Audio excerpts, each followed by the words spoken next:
So you're trying to create a Google Drive Access account. Jennifer Brown and Dr. Larson had sent you earlier this week an invitation to join our Google Drive account for our Swedish International A3 writing project.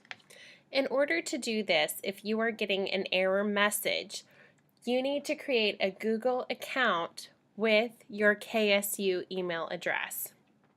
So what you're going to do is, if you haven't already done that, as I have, you'll see I have a Gmail account as well as a KSU account. You'll need to go to Add Account.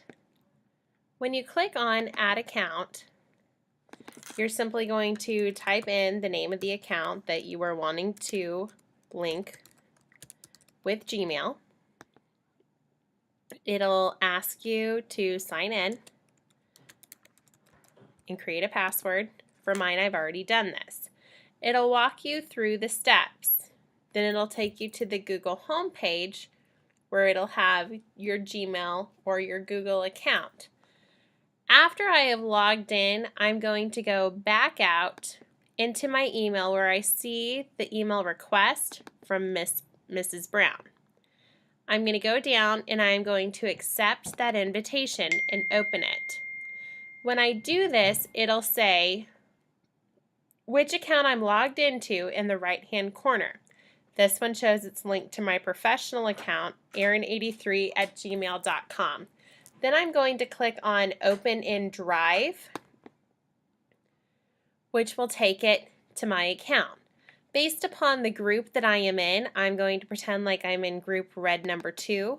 I can now access my group, and I can go ahead and now create my Google document for my student.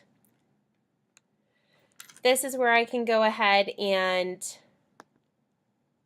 title it my student name.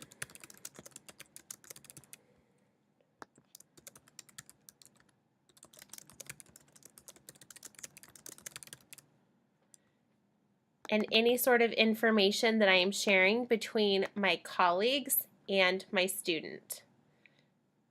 Then I'm going to go ahead and exit it. And it should be there within my folder when I access it a second time. So when I've added it to the drive, you should have in your drive your red folder based upon the group that you're in, the class that you're in, and then your individual student folders for your colleagues within the class. Based upon the one that you are in, you should have a folder for the group that you are in, and that's where you're going to create those items. So, just as a review, you want to go in and create that account. You want to make sure it's with your KSU email that Mrs. Brown had sent out to you, and link it, and then go back into your Outlook and click Accept, Open, and that should be how you access these items.